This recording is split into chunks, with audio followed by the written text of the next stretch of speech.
Alright, now the question is what happens when I hit continue. Where you about to take me back to?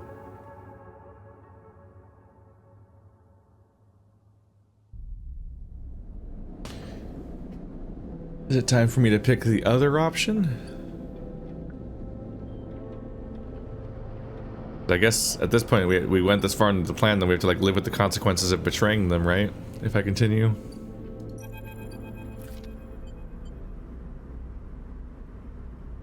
There they are. Let's wait. Something stops you from calling out to Lem. Maybe it's fear, or nerves, or just the need to take a little longer in this moment before your world changes once more. A decision was made. Your reason. A decision was made, you reason, and there's no point in rethinking it again and again. All you can do is move forward in its shadow, until so many cycles pass that you forget it was ever there. Lem spots you among the crowd. It's the same as before. You ready? Well, I guess so. He hefts the bag. I hope they'll let us take this on board. Got our whole life in here.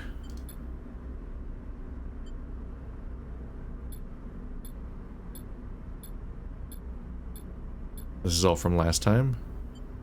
And then we're gonna wait. You wait for a moment. You need to wait for a moment. This is all happening so fast. Changing too much. There are so many questions you have, so many threads to catch hold of, and yet here you are boarding a ship to who knows where on a journey that will take decades. Reconsider.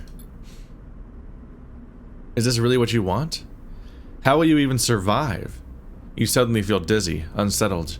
You can make out the concerned look on Lem's face as you hold back. The guard gestures again.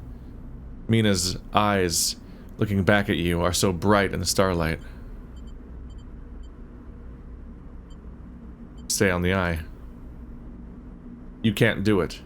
You can't get on that ship. You turn away quickly, trying not to look to Lem. You look to Mina, to meet their eyes. Trying not to look at Lem, to look at Mina, to meet their eyes. You turn away and kick off, hard against the guardrail. When you reach the far wall, you turn back. The scene continues in front of you as if nothing has changed. The next set of people are boarding. The crowds are still gathering at the cordon. The sidereal horizon still blinks, its yellow hull bright against the stars. And there are Lem and Mina, gliding up towards the docking bridge, bag in hand. Lem is facing away, focusing on the steady climb, but Mina is in his arms and facing back towards you. You watch her face, confused, sullen, but twinkling with the growing excitement as Lem carries her forward. As you watch Mina, you think about your future, about the future you might choose. You know one thing for certain, that future is on the eye. You no longer have any enthusiasm for being carried away by the dreams of others, for grand futures that unfold like angelic wings across the horizon. The future is being made now, and on this spinning ring, among its people and its systems, you're sure of that.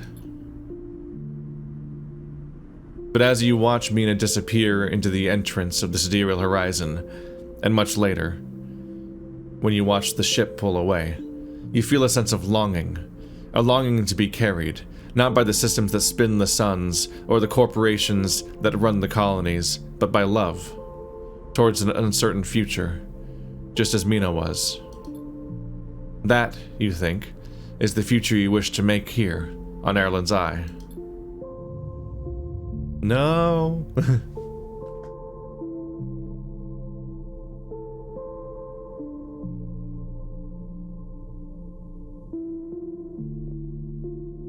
I guess that's another ending. Continue. Interesting.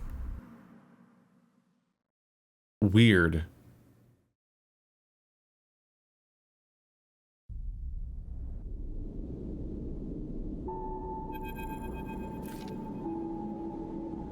Oh, the credits roll, but then you just continue. Okay. I was like, huh? I was like, can I not... Do I have to avoid this event completely? But I think you have to resolve events. A strange choice. Castor stands beside you at the rail, watching the pinpricks of light from the sidereal horizon's drives disappear. But perhaps not unexpected. You turn to look at, and Castor is beaming at you with an unsettling warmth. Aren't you angry? About what? He squeezes your shoulder. I only wish for you to exercise that strong drive of yours. If it happens to align with my own, then that is pleasing to me. But if it does not, I cannot punish you. What about the sidereal? Castor looks out into the stars. I will do my best to follow its progress. He pauses. Celus itself is of more concern. Sandre Celus has taken a step back from the public eye. It seems some internal struggles are playing out within their pristine halls. Castor sighs. But I doubt core politics are of much concern to you. Castor moves down along the rail. The eye, though, that seems to be your primary concern, am I right? I have unfinished business. He pats you on the back. Don't we all? It is the nature of life to leave things unfinished. I have more projects than I can count. So many games still to play and things to learn. May your future cycles be as fruitful as my own. Castor turns and starts to clunk away in his mag boots. I will be keeping an eye on you, if you don't mind, sleeper. He waves as he walks. My curiosity remains piqued. Once he leaves, you stay a little longer at the rail, watching the stars. Imagining the look on Mina's face when she sees Celus 1 for the first time. Imagining the excitement when she first touches its soil, the joy when she first stands outside in the rain, laughing. Those images, though they will not happen for decades, are what carry you through this cycle, and perhaps the next one too. But she'll be doing it alone, because Lem will be dead, and you would have been too. And she will be a different person, landing on land for the first time ever. What's the seed money again? 80? We're waiting for Feng. Got a few things to keep track of here.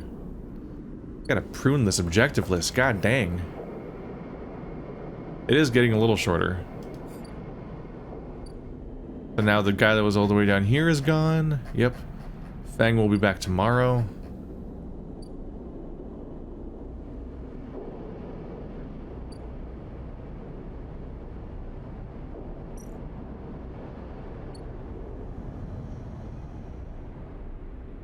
And this will be done tomorrow. I'm trying not to advance these places that you explore, because then that just adds more to my stuff. So for now, I'm holding off on that a bit. Let's see. Farm stacks. Chance to make some money. 25% chance is negative. Hope for the best. Got a little crypto. Cryo.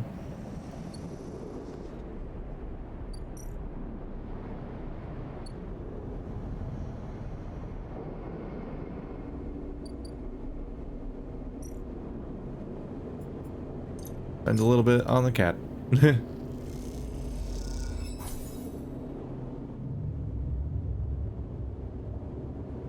Almost time for my next shot. I do need to unlock more shots, or I'll be in trouble.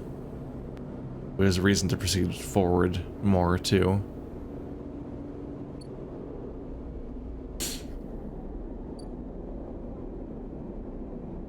Although if I get that one skill, I can make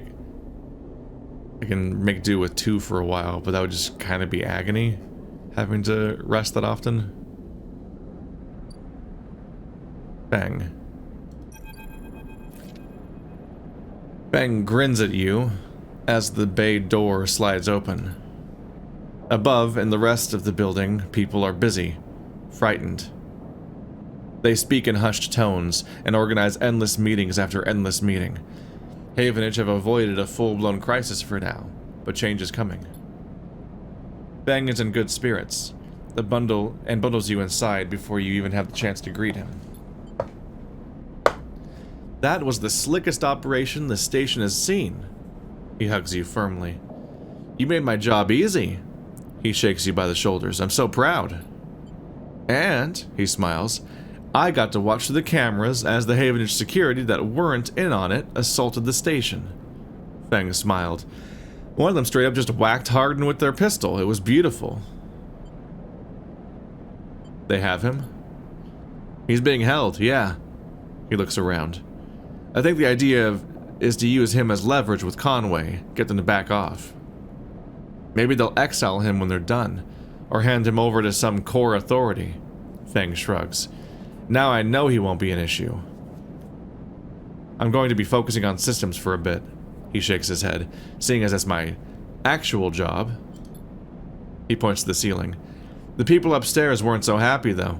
They've been fielding questions about the state of the eye right and left since the recording got out. People are scared. Is it true? Feng looks at you directly. Not if we don't want it to be. He touches a stack of hardware. The eye is old, and it was never meant to run like this. The master control points that Erlin and Havenage installed, they keep it spinning from the rim. This isn't ideal. But if you're asking me if the eye will stop spinning next cycle, no. He smiles. And me, and a ton of other skilled people, will be working to stop it happening in the cycle after that. Hardin's problem was that he didn't believe in people. He believed in systems, and their ability to shape the world around them. Feng squeezes your shoulder. But as far as I'm concerned, people should be the ones running the systems, not the other way around. Anyway, Feng raps on the side of his terminal. I know you didn't come down here for a lecture. My tracker. I haven't forgotten. Sure seemed like you did, since this entire conspiracy wasn't even on the table at the beginning. He produces a thumbnail drive. I managed to finish that code solution I showed you. It's a modified Ripper worm, one made to deactivate that tracker of yours. But in the time since I got back, I added something extra. That tracker of yours doesn't just show SNARP where you are, it transmits data about the state of your body, your current condition. My worm won't just deactivate it, it'll edit that data to tell SNARP your body is irreparably damaged. DNR, do not retrieve. He grins widely. Pretty smart, right? That's perfect. Just slot it already. You take the drive and hold it in your hand. Then you close your eyes and open it. Open up your access ports. Take down your defenses. The worm immediately enters your closed network. It whips through it, taking things with it as it goes. The moment they're gone, you forget they were ever there. They just blink out of existence. A second later, it's done. You open your eyes. How do you feel? Asks Feng, a little nervously. The same. Give it time. He pats you on the shoulder and looks at his terminal screen. The logs tell me it's working, so feel it or no, you are free. Feng lets the word free hang in the air a little before he continues. Seems like it might be finally time for a celebration. Feng wraps his arm around you. Jenna still owes us those drinks. He laughs, and you join him. And later, when you leave, you feel deeply thankful for having such a friend. As you walk away from the building, you look at the wide curve of the eye, up at the hub, and the other rim beyond it. The whole thing twinkles with lights, and it seems impossible to see it as anything other than breathtakingly beautiful. It feels, in that moment, like something eternal.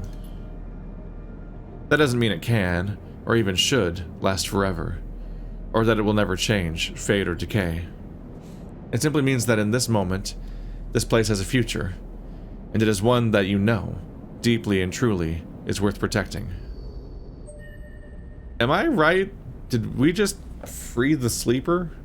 The other sleeper? The one who's actually sleeping? Because if we did, it's very funny that that happened one cycle after I would have left on the sidereal. So, like, if this had just played out a little differently, then we wouldn't, like, that guy would have been not doomed by that storyline. What an outcome. Oh, you can cook caps here. You can cook G-roll and Matsutake. And then you get the cooked version, which is good for something, I guess. Get pretty reliable money here, too. Yeah, given that's 15 and 10, the cap's only slightly lower, you probably make more money here overall. It's a place where you are liked. Alright, I think we're done with Feng. Which might have been the longest storyline of them all. How much did you make at the exchange? 19. Higher good, but less, but also a worse bad. So you have to make sure that you're actually gonna guarantee the upside.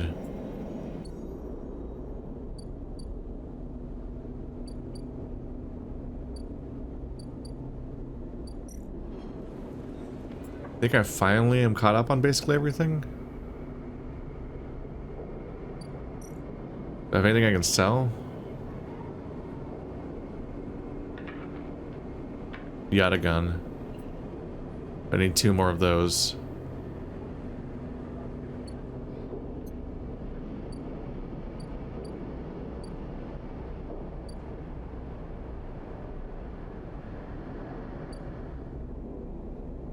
Seems like I should work on getting a little money right now. Not there. Let's try to get that 80.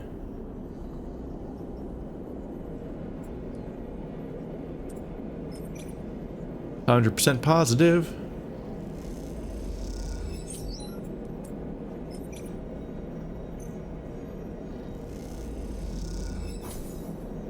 Neutral's still 12.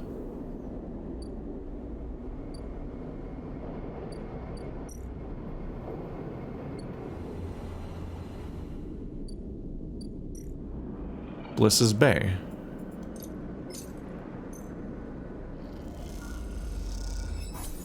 Bliss is incredibly grateful. I'll pay you back every chit, I promise you. You guess you two are partners now. Is there a timer now? Bliss is bidding on jobs in the hub. It'll take a few cycles and some perseverance before one comes in. Okay. That'll take a while.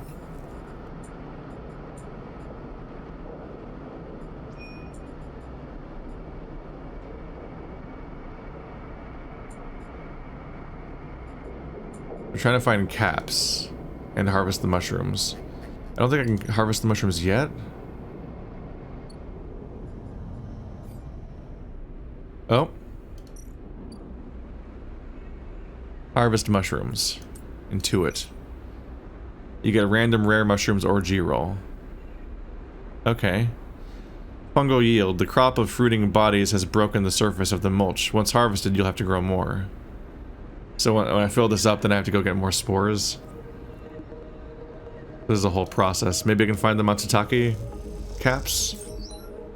Random rare mushrooms. Okay. Got club head caps. Strange, unidentified club-shaped fruiting bodies. And Matsutake times 1.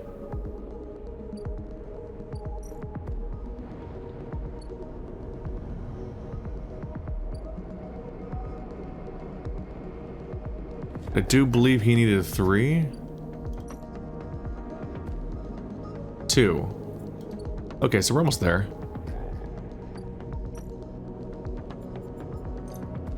Feed the cat. I think it's about time for a stabilizer. Before I go down to 2. Which will just suck. No thank you. And I have 1 pip, which means I won't take hunger damage.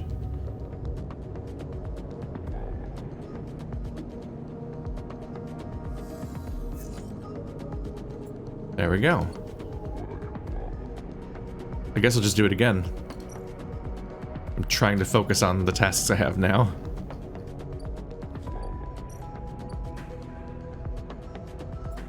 Bro, I'm gonna be so good at mushrooms. Is it even worth using a 6, honestly? Let's see. 25% negative. Okay. I would like to focus on positive.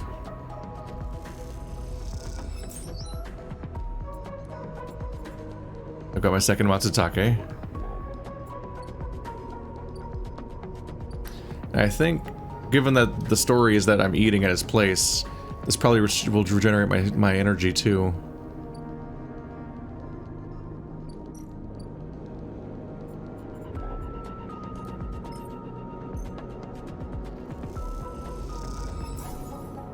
Amphis inhales the deep, autumnal aroma of the Masutake caps and nods. He seems impressed. Oh, right. Gotcha. I have to wait still. The 3 again? Amphis says he needs some time to ready the broth. Apparently there are some ingredients he still needs to source. Ah. Forgot about that detail.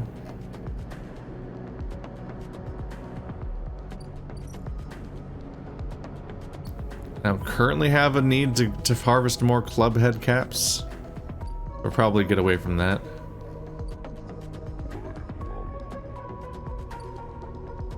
I think it's time to meet the commune. Everything else is mostly a waiting situation.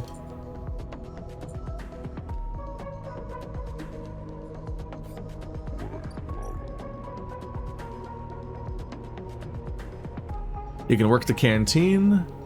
Newcomers to the commune can work the canteen, preparing and serving food for those that make the compound their home. You become more of a member or less of more of a member. Work the grow beds. The grow beds are the heart of the commune, feeding the members and fueling their lab work. You're invited to assist in maintaining them. Endure and engage. Hypha member. The only way to become part of the commune is to work your way in. Through long service, it isn't for everyone. Shouldn't be a huge task, though.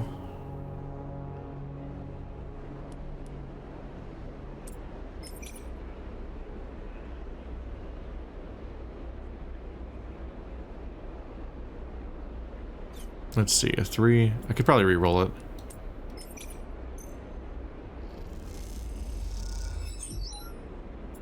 Big bonus. Let's risk the re-roll. Hello. Man, I am just the best canteen worker ever. Look at me go. They love me.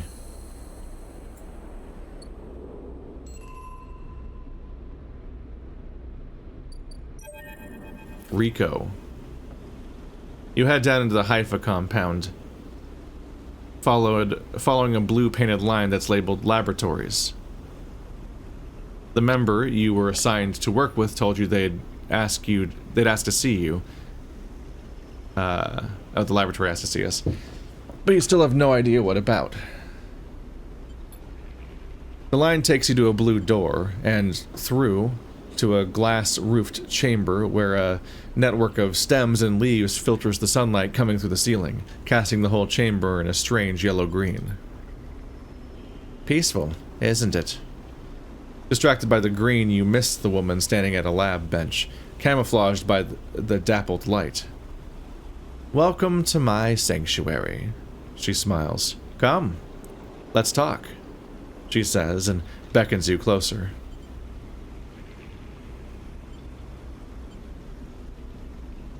What is this place? Here, these were processing centers for the agriculture of the old corporate station. She offers a hand to shake. I'm Rico. I run the botany program on Hypha. What is Hypha? She looks surprised. You've been working in the compound for a while now. I'm surprised you don't know more. She lifts a tiny sample jar. Yellow spores dance inside. Hypha lives off the land of the Greenway. It's what allows us to live like we do. No one here pays or is paid. We sleep here. We feed each other. We work for each other. Is this time for socialism? Rico walks away from the bench and waves for you to follow. And offers and opens a small door and leads you down a glass corridor surrounded by vivid green. All this, she says, gesturing at the overgrowth. It's kind of a miracle. She looks at you with bright eyes. What do you think usually happens to plants on stations like this when they are abandoned? They die. Eventually, yes. They cannot live without intervention. She leads you left at a crossroads. But here, they endured. She smiles to herself. Actually, no. They thrived. You look at the bright tendrils wrapped around the metal frames of the corridor. They look dominant, strong, like they're taking control of this place. Rico continues. Of course, Solheim tried to create a stable biosphere here, patchworking the surface with gardens and algae tanks that feed into a network of microbial reclamation systems. But the Greenway was always envisioned as extractive, a place from which the harvest is removed and sold to those living on the station, not a closed loop. For this reason, when the collapse came, the Greenway should have gone with it. Erlin himself was so convinced of it that his first colony never even came here to try to reclaim it. The Eye instead relied on outside favors and influences, shipments from the inner system, and small-scale agriculture systems like kelp and fungal farm stacks. And yet, here we are. Among growth and decay, a biosphere flourished. When Hypha came here expecting to find only vacuum-dried stalks and leaves, and perhaps some fungal colonies hidden in the mulch. But we found a jungle. With this, Rico hits a button on the wall and leads you to a large pair of double doors into a huge, impossible chamber. It is every kind of green, from pale algae tanks to the dark vines that surround them. It is wet, too, a rarity on the Eye. Condensation clouds the light from the high glass roof and gathers in the shiny, broad leaves of the shrubs. Did you do this? She smiles. Oh no, not me. Rico turns to you, visibly excited by the room you're both standing in. It doesn't make sense, but in many ways the system has stabilized. Unlike the farm stacks closer to the gap, who need input to support their meager output, this place runs itself. Perhaps Solheim managed something new here. Perhaps they tweaked the plants, or built new systems buried deep below us, or perhaps their collapse caused some fortunate cascade. An unlikely chemical reaction within the biosphere. That's what I'd like you to help me find out. She turns to you, her forehead wet with dew. Me? Yes, you. Rico sits on a railing. These halls run deep, Sleeper, and I'm getting old. She stamps her foot on the metal grating of the walkway. Whatever's causing this, it's to be found in the groves deep in the Greenway. Hypha won't spare anyone for an expedition. It's too dangerous and unnecessary, they say. I can make the case, but I can't get the votes. You Sleepers are hardy beings. I know that much. And you can speak to the Eye, uncover its secrets in ways I never can. She holds out an arm so you can help her stand. Bring me samples, spores, seeds, and blooms. I can grow them in the lab and study them. The deeper they are found, the better. I will try. Thank you, she smiles. And thank you for listening. Rico leads you back out of the huge chamber and up through the passages. She's a little slower now, and stumbles on the steps. You help her where you can. It's good to have new blood in the commune, she says. Many of us have been there a long time. Few come through. She settles back on her bench in the lab, stretching her legs. You go to leave. Come back if you find something, Sleeper, she calls. There are discoveries to be made. And you follow the blue line back up to out of the compound, all the time thinking of that impossible magical green. This is interesting. This is interesting because it almost feels like a response to The Outer Worlds, a game where, I don't know, minor spoilers for The Outer Worlds, I guess, but it's the first planet. You're introduced to this facility that is like this settlement that is just cartoonishly cruel. Like, it's a commentary on capitalism, but it's so heavy-handed that it's like it's exhausting at some point, but like it's a bit cathartic because it's a AAA ish game just coming out and saying this stuff, and you're like, oh fuck, okay, we're having this conversation now, this is interesting. But then you get like the outsider group that's like the people that turn their back on the system and are trying to do something else, and that seems like a good thing. But then they have to do like oh, but actually they're evil too, and here's the evil of their system. But it's like, I don't know, it feels iffy to throw that in even. It's like, so, like, we can't have a simple choice that where there's a good side or whatever. Like, here, fuck you.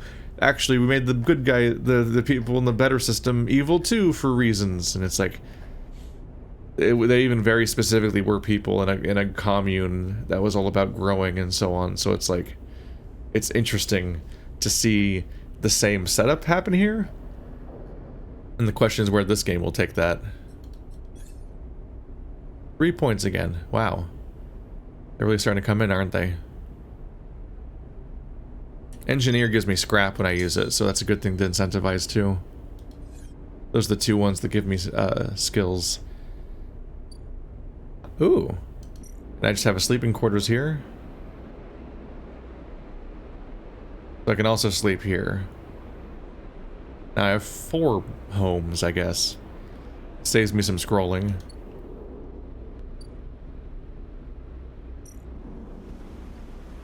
Hypha labs deliver spores. Rico's asked for samples of spores from the deep groves of the Greenway. With them, she might better understand how this biosphere functions. Do I have any spores left? Not now. But just spores? I thought I had to go, like, do a specific difficult task, unless this counted? Because the spores just come from here.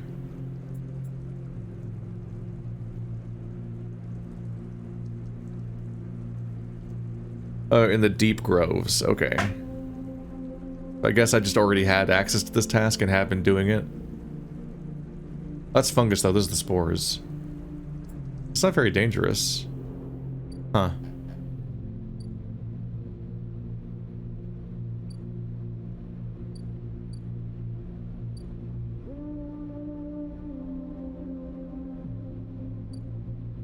Guess I might as well sleep now.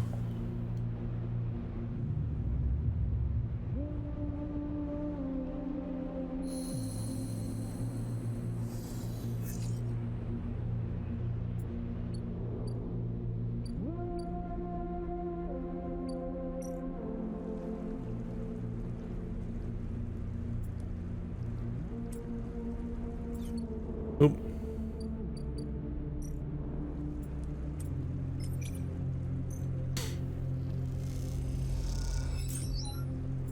Two spores.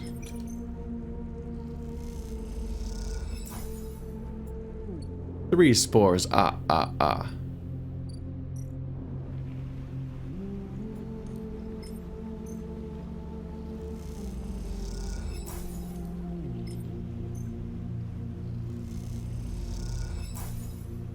Rico needs spores to study the strangely resilient biosphere that has formed around the Greenway. How is this place thriving?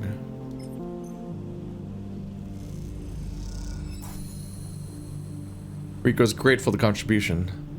Sleeper, you warm my heart with each delivery. Thank you. Sleeper? Rico greets you without so much as looking up from her work. I have some of yours here. Come see. She beckons you over to a heavyweight-looking console, wired to a series of specimen jars, some of which contain your spores. What does it say? The spores you have here are a real cocktail. A selection of types from within the groves, but I've been able to isolate a few. She taps one of the specimen jars. Here we have Tricolama Matsutake. Rico breezes through the Latin and Japanese pronunciations as if it was nothing. That is two different languages, yeah. A species, Solheim, somewhat modified for use on the station. She begins a panel of her console. She brings up a panel of her console showing a chemical composition. All gradiented bars and obtuse acronyms. This is the composition of the Solheim modified Matsutake spores. Modified. Yes. Every species on the eye is a tweaked variant of Solheim's, of course. But that's not the point.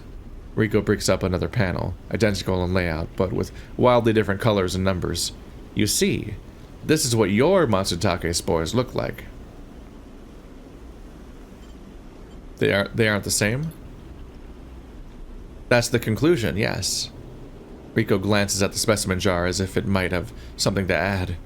They are fundamentally the same spores, but they carry different chemicals, different signals.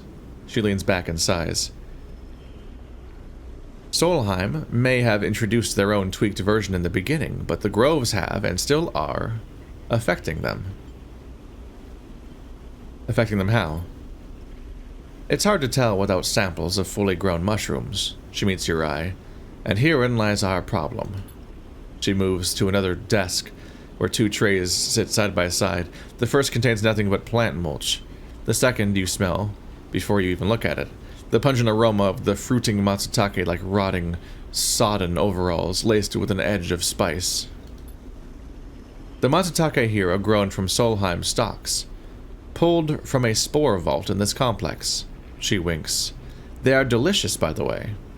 She sets them aside. The empty tray is germinating with the spores you collected. No activity, no germination, nothing. But the groves are full. Yes, they are.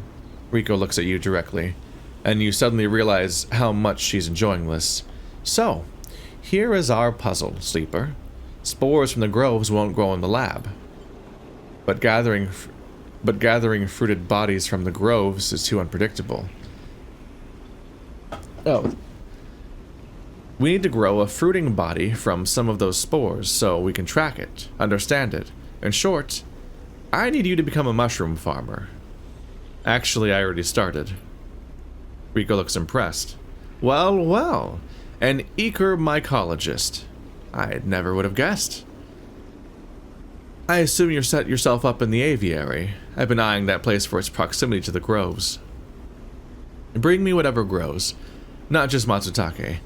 There's more than a couple of variants in there, so I'll need plenty of samples. She plucks the matsutake cap from the tray. These little things are reflections of their conditions, their smell, their taste, their chemistry. It all derives from the conditions of their growth. She smells the cap. Enough of these and we'll have a picture of what is happening here. Of the ways in which this biosphere is modifying itself, or being modified, whichever the case may be. Rico pops the matsutake cap in her mouth, taking you by surprise. And don't worry, Sleeper, she says while softly chewing. If this turns out to be a dead end, I'll make sure that not a single mushroom will go to waste. If nothing else, they're edible. Alright, well then it's time to deal with this then. Get some harvesting done. I would prefer not to have negatives.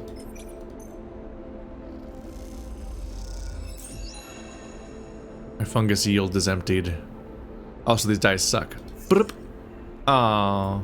I went from a 1 and a 1 and a 3 to a 2 and a 3. At least it's not a downgrade. Drive completed. I am a mushroom farmer. Look at me go. Anyway, that's only 1 point. But one less thing on this list.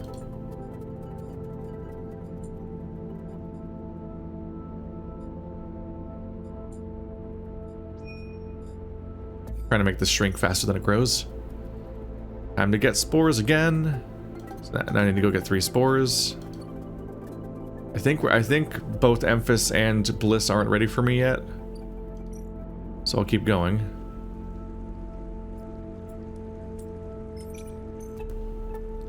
I should be able to tank a negative outcome, but I sure would like a positive one. Danke, Shorn.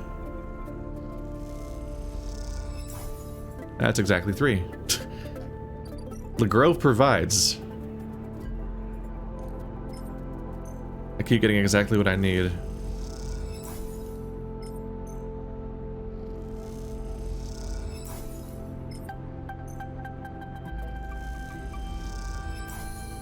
There we go. Now I have to wait. Yeah, it's good to focus on this as best as I can because it's a process. Now I have to wait 4 days to harvest it all.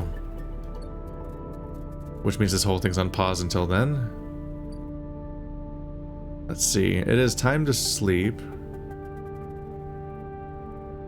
Pretty much, yeah.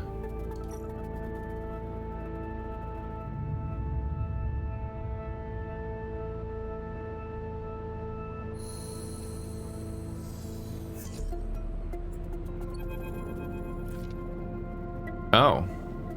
Moritz, Bliss's assistant. Hey! A quiet voice greets you as you leave. Sleeper, it's me. Do I know you? Moritz. He pauses. I work for Bliss. He rubs the back of his head. You are not an easy person to find. I don't really have an address. Moritz holds up his hands.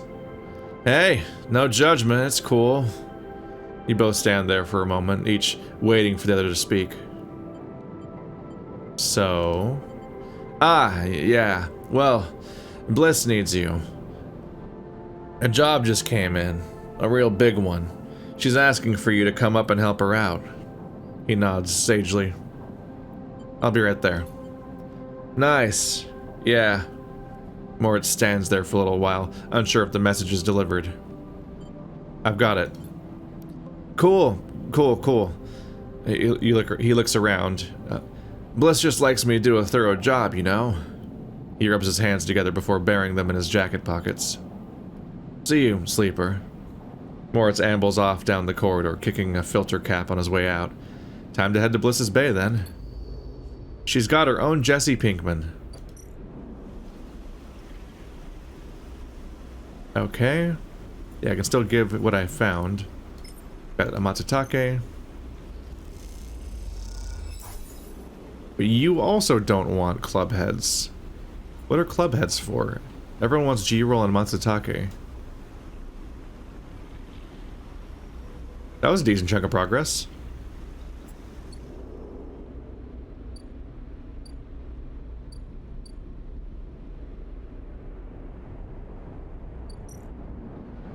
Oh, my rolls are bad.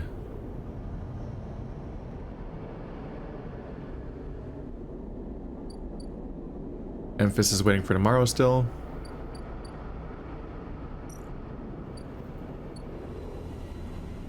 And I just realized that we're actually about done right now. Amber's Wake. Oh, right. That's the thing we're gonna work on, so that's how long it's gonna be until we're in trouble, I guess, until the contract's over. I gotta get busy then.